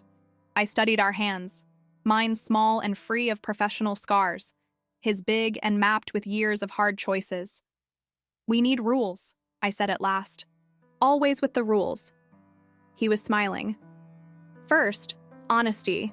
No more tests, no more secrets for my own good. Agreed. Second, independence. I can love you. The word slipped out before I could censor it, and I didn't regret it, without being defined by you. Something flashed in his eyes at love, but he just nodded. Agreed. Third, patience. I'm healing. Physically, sure, but emotionally too. Years with Marcus don't evaporate because I found better. I understand. He pulled me closer, careful of my shoulder. Emma, I waited 38 years to feel this. I can wait as long as you need. Feel what? Hope. Simple. Devastating. That maybe, just maybe, I deserve something good. I kissed him. Soft. Anything more would have hurt, but meaningful. Our first real kiss. Not stolen in crisis, but chosen in peace. When we pulled back, he was smiling in a way I'd never seen. Young, unguarded, almost happy. For the record, I said, you've always deserved something good. You were just looking in the wrong places. And you? What do you deserve? To figure out who I am without sunglasses. I touched my face, feeling the absence of the barrier I'd worn so long. No masks, just me. We spent weeks like that, healing, discovering, learning how to exist without an imminent threat. The FBI wrapped the cases. The media eventually got bored. New York kept spinning, indifferent to the dramas of its invisible residents. Slowly, so slowly, I started to process. Therapy helped. Vincent insisted, and I agreed because I finally understood. Healing isn't weakness. It's maintenance for someone who plans to last. Marcus got 15 years. I visited once, on sentencing day. Not to forgive, but to close the loop. You look good, he said through the visitation glass. I am. And it was true. You? Surviving, learning. He paused. I saw you on TV with Moretti. You two, you have something, huh? We do. No apology, no explanation. He treat you right? He sees me, I corrected. There's a difference. Marcus nodded, finally understanding what he'd never understood when we were together. Take care of yourself, Emma. And thank you. For what? For showing me what I could have been. Even if it was too late for me. He put his hand to the glass. I didn't mirror it. Goodbye, Emma Hayes. Goodbye, Marcus. I walked out without looking back. And this time there was no wait. Just the lightness of a door finally shut. I never visited Isabella. There was nothing to say. But Vincent went, once more. And when he came back, there was a peace in his eyes that hadn't been there before. I said everything I needed to, was all he offered. I didn't press. 3 months after the shot, a letter arrived. No return address. But I recognized the handwriting instantly. Grandma's. Impossible. She'd been gone 3 years. With shaking hands, I opened it. Dear Emma, if you're reading this, something has happened. My attorney was instructed to deliver this letter if certain conditions were met. Namely, if Domenico Caruso was finally arrested. There are things I never told you. About your grandfather, about me, about choices I made. The most important is this. Every cent I took from Caruso had a purpose. Not for luxury, for your education, yes, but also for a fund I set up in your name. Clean money, invested legally, growing over the years. You have $1.5 million waiting. Emma, money with no blood on it, because I turned his dirt into your future through legitimate investments. It's yours. To live, to dream, to choose. I am no saint. I did questionable things, but I did them for you, always for you.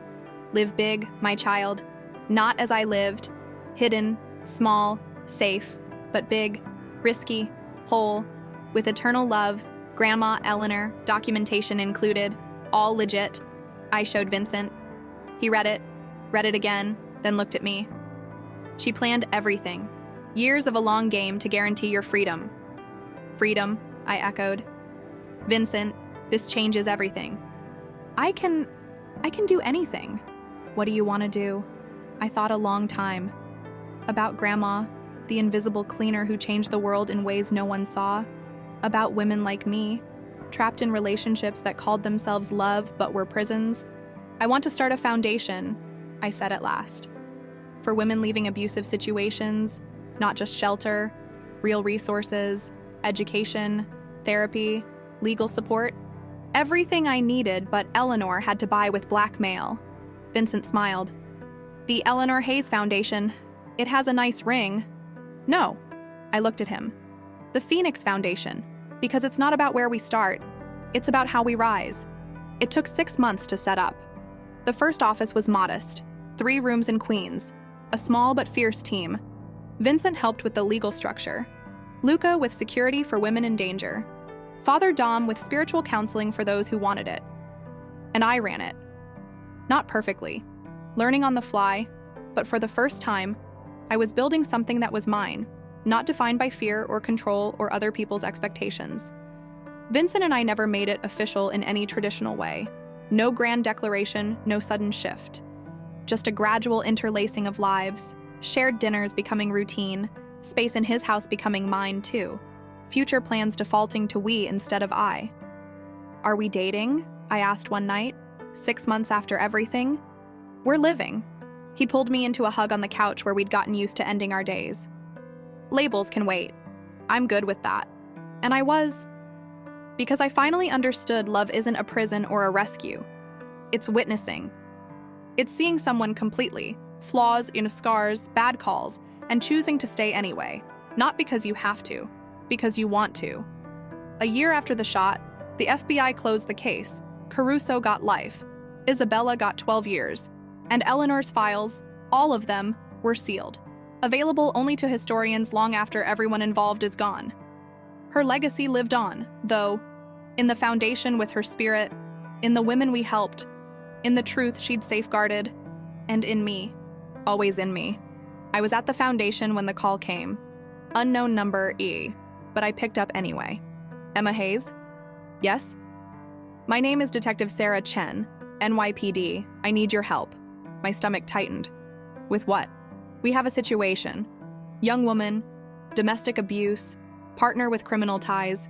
She wants out, but she's terrified. A beat. She asked for you specifically. Said she saw you on TV. Said if you survived, maybe she can too. I looked around the office. Photos of women we'd helped, quotes on the walls, a space Eleanor never saw but that felt entirely hers in spirit. Give me the address, I said. I'm on my way. I hung up, grabbed my keys and jacket. Vincent called as I was heading out. Where are you going? Work. A woman needs help. Alone? Tommaso's driving me. And Vincent? I paused at the door. I'm not alone. Not anymore. But I also don't need permission to do what I was born to do. I heard the smile in his voice. Just text me when you get there. And Emma? Yes. I love you. The first time, said Plain. I thought you should know. I do. I smiled. And I love you too. Even when it's inconvenient. I hung up before he could answer. But I knew he was smiling. In the car, Tommaso met my eyes in the rear view. Ready? I looked out at New York, settling into evening, the city that had almost killed me, remade me, and now was mine in ways it had never been. I touched the bluebird necklace I never took off. Ready, I said, as we sped toward a woman who needed to hear survival is possible, that rebirth is real. I thought about the last line I'd planned for my story. Then I realized, stories like mine don't have endings, only chapters. And I was just starting the good ones. They say staring danger in the face gets you lost. I learned the opposite. When I stopped looking away, I finally found myself. 3 weeks later, Vincent's phone rang at 3 a.m. He answered, half asleep beside me. Moretti. A pause. His body went rigid. When? Another pause. Understood. He turned to me in the dark. Emma, wake up. What? I sat up, instantly alert. Months on the run had trained the reflex in. Caruso escaped. His voice was too controlled. 2 hours ago. And Emma? He took my face in his hands. He left a message, with the guard he killed on the way out. What message? Vincent hesitated. Then he showed me the phone, a photo the FBI had sent. Caruso's cell wall, painted in blood. 3 words. Find Emma Hayes. And below, in the corner, a symbol that iced my blood, a bluebird, drawn in meticulous detail. He knew about the necklace, about what it meant, and he was coming,